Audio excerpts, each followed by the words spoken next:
So what I need to share with all of you right off the bat is this. In order for my team to even begin to set standards and climb to their potential, I had to learn how to lead them.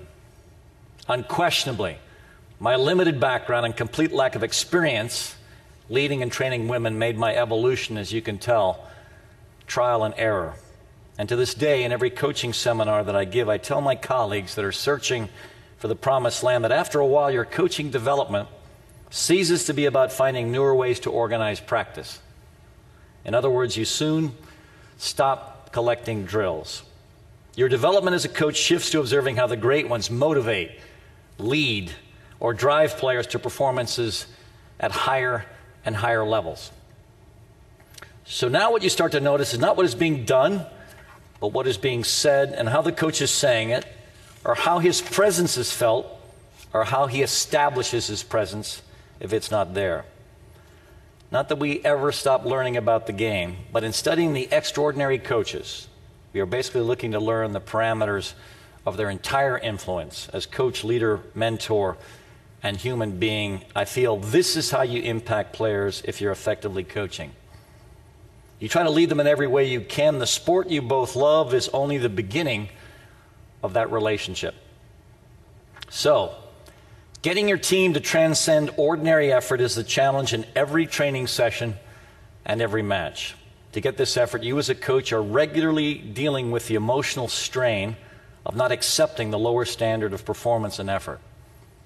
Your strength in coaching is having the courage to constantly deal with the athletes that unconsciously try to take things just a bit easier. So in my profession, but perhaps in all of our professions, I need to ask ourselves this. What is missing that makes most of us ordinary? Maybe we lack energy. Or maybe it's a kind of combative courage which we are sick of soliciting to fight the human tendency to be comfortably mediocre. There's an emotional battle that is constant when we're trying to take our people to higher levels, and these people are unconsciously fighting us to stay at a more comfortable level. One way the lower level leader loses his team is by not being demanding enough, not making the passionate, stressful investment, and that invites mediocrity. And this is where Dean Smith, our legendary former basketball coach, came to my rescue. When I was a young coach, he used to let me come watch his practices, and I'll tell you, they were a marvel of organization, efficiency, and accountability. It seemed like everything was recorded by assistant managers scattered around the floor. If a player hit or missed a shot, you would see an assistant manager record it. If this guy boxed out well in a rebound or failed to, you'd see another assistant manager record that. Then they'd play their scrimmages, 3v3s, 5v5s. Winners and losers would be recorded. At the end of practice, when Coach Smith would gather the players for his final address, all the assistant managers would be sprinting to the scores table where the head manager would be sitting, and he would compile that day's practice statistics and rank performance for that day. When Dean was finished speaking to the players, he would turn around, the head manager would hand him the results for the day, and the players with the best practice performance would be dismissed to go shower immediately, and the rest would line up to begin a series of suicides based on where they ranked in that day's session. And I assume the last guy is sprinting until the end of recorded time. This is wonderful accountability. We adopted it, we soccerized it, and we took it to a new level. We call this thing the competitive cauldron, and we track, record, and post publicly everything. Because we fully understand that you can't improve what you can't measure, we measure everything, and we might be the only soccer program in the world that does. We also understand that people do what you inspect, not what you expect, so we test all the time. There is no coasting at North Carolina. We want our athletes to live in a climate of never-ending ascensions, and we want them to be accountable for everything they do while on this ascension, and we want to set high standards. Our fitness standard was set by John Havlicek, and part of the pleasure of being in this room with all of you is some of you actually might know who he is. The relentless forward, of course, for the Boston Celtics in the early 70s, and it was amazing watching this guy perform. He just worked and worked and worked when he was on the court. A reporter once asked him, "John, why do you run so hard?" And he said, "A doctor once told him he may as well run as hard as he could, The body will always protect itself. It's designed to pass out before you die. Isn't that wonderful information? One of my favorite cards from Mia Hamm to prove to the girls everyone had to go through this is still on the wall in our locker room, and the scribbled note on it says, "And the good news, girls, you will pass out before you die." So we set a very high fitness standard for our team, and the only excuse for not making the standard is to pass out trying. Speaking of Mia, we are so fortunate to have had so many remarkable people in our history that exemplify our core values, and we talk about these great people that have shaped our culture. The most famous, of course, is Mia, and we have many stories about her, but the one I'm going to share is my absolute favorite. In the spring semester of Mia's senior year, I was taking a shortcut to work early one morning, and I saw her sprinting in a park. She was doing cones, a grueling UNC fitness exercise, and without her knowing, I pulled over to watch. It's 5 and back, 10 and back, 15 and back, 20 and back, 25 and back. And between sprints, I could see her through the mist, warm air shooting from her lungs. Her hands were on her knees, and her body was actually quivering from how hard she was working. I watched a while longer, and still without her realizing I was there, I left and I drove to my office. When I got to work, I was still so excited about what I saw. I wrote her a note that I dropped in the mail immediately, and then I forgot about it. 10 years later, after Mia had become world famous, she sent me a copy of her book, Go for Goal. There in the breastplate of her book was the note I'd written her. The vision of a champion is someone who is bent over, drenched in sweat, at the point of exhaustion when no one else is watching. Seeing that she had kept and remembered what I had written to her so long ago, and having it highlighted so prominently in her book, was one of the most heartfelt gifts I have ever been given by any player I've ever coached. The reason I took the time to reinforce what Mia was doing is because what you do on your own, without someone supervising or directing you, is the critical final measure in athletic greatness. But perhaps in any kind of greatness. Mia always had extraordinary talent, but talent at my level is very common. The margin is what you invest on your own to develop it. So how do we create intensity? We create intensity by keeping score in everything. We want to make it okay to win, okay to be the best, okay to beat your friends in practice, and not be embarrassed by it. One year we had a girl that really struggled with this. Her freshman year, she didn't win one 1v1 contest. We have 5 1v1 tournaments among the entire team. She didn't win one game her whole freshman year. Her senior year, she didn't lose a game. Somewhere between her freshman and her senior year, she decided she was going to compete. She's one of the greatest defenders of all time. Her name is Carla Worden Overbeck. She was the captain in 1996 in Athens, Georgia, when we won the gold medal in the Olympics for the first time. She was also our captain in 1999, where in front of 90,000 people in the Rose Bowl, we won our 2nd world championship. She is one of the greatest leaders I have ever coached. And again, somewhere between her freshman and her senior year, she decided to compete. In fact, she told the press that she was sick and tired of seeing her name on the bottom of a list. And this is important. We did not berate her into competing. She chose it. My job was to tell her where she was and what she could do if she wanted to change her place. Even though the acceptance of furious competition is a core reason for our success, it's not our lifeblood. Our players play best when they play for each other, and I learned about this again from a lack of understanding of my culture of extraordinary young women. I was used to recruiting men. I'm going to give you a typical men's recruiting call. Men are unbelievably easy to recruit. Hello, my name's Anson. I'm the soccer coach at the University of North Carolina at Chapel Hill. I've seen you play. I think you can step in and start for me as a freshman. We've got some money on you. They grunt a couple times. Great. See you in August. That's men's recruiting. Men are interested in 2 pieces of information at a school like mine. Are they going to play? Are they going to get some money? Then they don't even want to talk to you anymore. I was thinking, my gosh, I'm obviously an incredible recruiter. I couldn't wait to unleash this on one of the young women I was recruiting, so I called up Heinrichs. Now, keep in mind, Heinrichs is the greatest competitor, male or female, I have ever coached. So I'm on the phone with her. "Hello, April. My name's Anson. I've seen you play. I think you can step in and start from the right wing. We've got some money for you." And I'm trying to hang the phone up, and she said, "Coach, how does your team get along?" It's an interesting question. Called her the following week, same sort of issues. "We got a right wing spot for you. We got a pile of cash.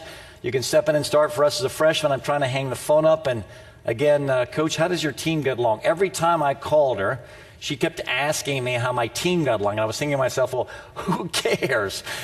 I was a male athlete. I mean, the right back was missing teeth. He had bad breath. I wasn't going to marry him. We could play together. I mean, the center forward was a certifiable jerk, but he was a goal scorer. Again, we didn't have to join the same fraternity. I invented something. April, they get along great. I didn't know, I didn't care. And all of a sudden, she comes into our preseason, and it dawned on me why she kept asking me this question. She comes in and basically annihilates her freshman class to let them know that she's the alpha female in this recruiting class.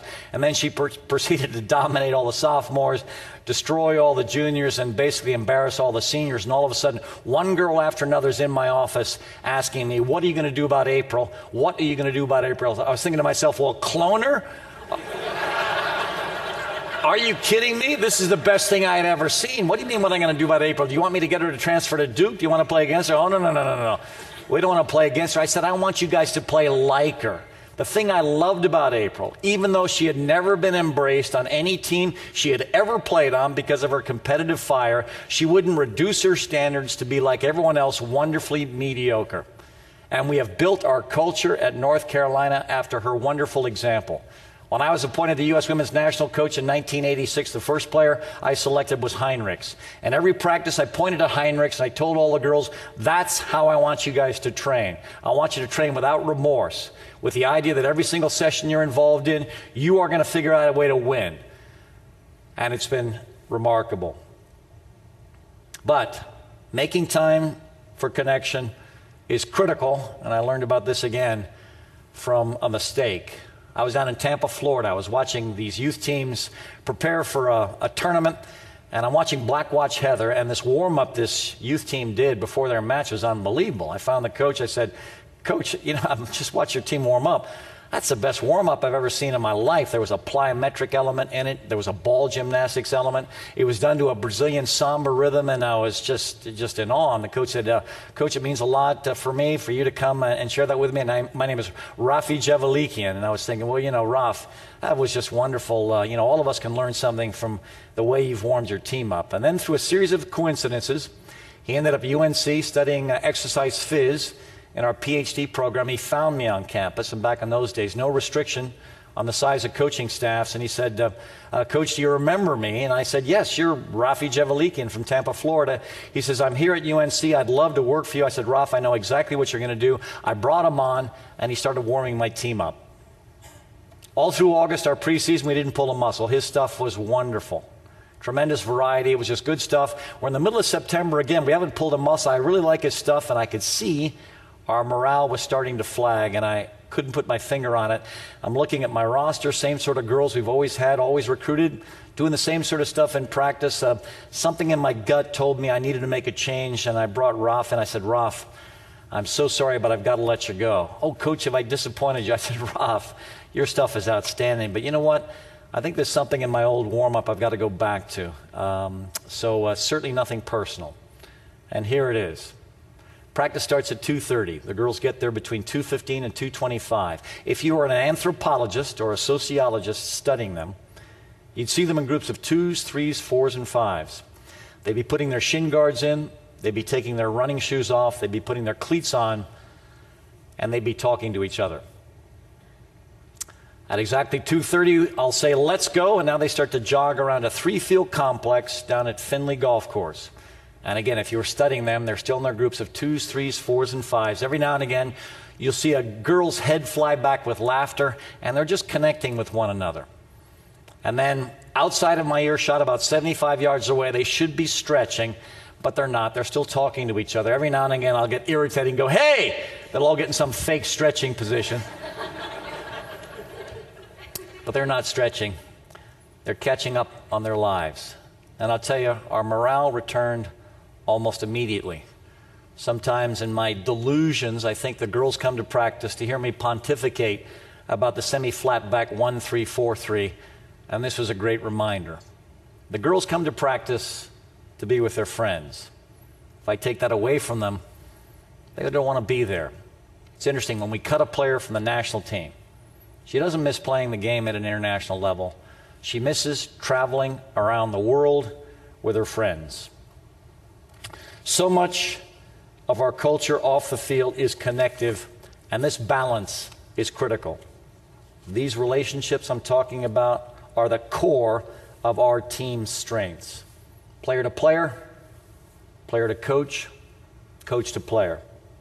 The evolution for me was to learn to relate to these remarkable young women. The evolution for them was to learn to compete. And it was a wonderful exchange. They taught me how to lead them, and I taught them it was okay to win, it was okay to compete, it was okay to be the best. And I think I have benefited the most from this exchange. Out of a noble desire to see men and women treated equally, our culture has bent political correctness into a misguided weapon. If I have learned one thing about men and women the past 35 years, it is this: they are wonderfully different. Each gender has powerful strengths, and within our context, we have benefited from understanding which one at which time should take the lead. And as all of us know, it doesn't matter who leads, as long as you get there first. There's an excellent book by Sally Helgeson called The Female Advantage, and she talks about these extraordinary women leaders like spiders in the middle of a web, connecting personally with as many people as they can in their organizations. One point I'm trying to make is different doesn't mean unequal, it just means different. And we all have something unique and powerful to contribute to a new direction. Another thing was critical for me from the beginning. I had to change. I change every year. Every year our competition gets better, so I have to get better just to drive my culture to survive. I also had to learn that everything achieved at an elite level is a choice, and not everyone is going to make the consistently uncomfortable decision to be a world beater all the time. Our roster is 24 to 30 players. Only 11 play at one time, and people are honestly shocked when I tell them of the great range of ability on this roster. Yes, we love cultivating the Mia Hamms and the Christine Lillys, two of the greatest of all time, and so much of what we do for them is just to give objective feedback on performance. That sometimes is all the naturally great ones need. But every player is different, and every player has to be led differently. We brought in this kid one year by the name of Nell Fettig. I couldn't believe how good she was. She was a center back that had the potential to be another Carla Worden Overbeck. I couldn't wait to have my first player conference with her. So we're in September. Season, of course, preseason began in August, and I'm sitting down. I'm so excited because I can't believe how good this kid is. And I started telling her, I said, Nell, I'll tell you, if you will just do this and this and this, you can ascend to a completely different level. In fact, I predict if you do, you can replace Carla Worden Overbeck on the national team because she's starting to age out, and I think you're the one. That player conference, there was no real connection. That's okay. She's obviously intimidated. I'll wait till my postseason conference in January.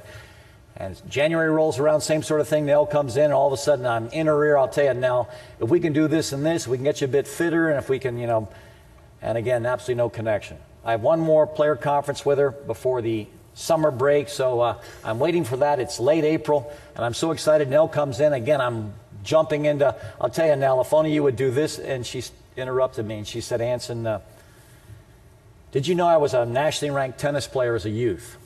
I said, oh, yeah, Nell, I remember seeing that in your resume. Weren't you in the top 2 in the country, U14 in tennis? And she said, yes, I was. And then she said, you know why I don't play tennis anymore? Uh-oh. I don't play tennis anymore because my mother and my father and my coach said, if only you will do this and this and this, you can become the best player in the country. Do you know why I play soccer? I said, no, Nell. Why do you play soccer? She said, I play soccer for fun. Oh, yeah, fun. I remember that. All of a sudden, every player conference from then on until she graduated, all we talked about is what was going on during sorority rush and how her accessories matched her dress on the last plane flight We never talked about soccer, and every year she got better and better and better. In her junior year, I get a call from the national staff coaches. They want to pull her onto the national team, and I said, guys, she's not interested. What?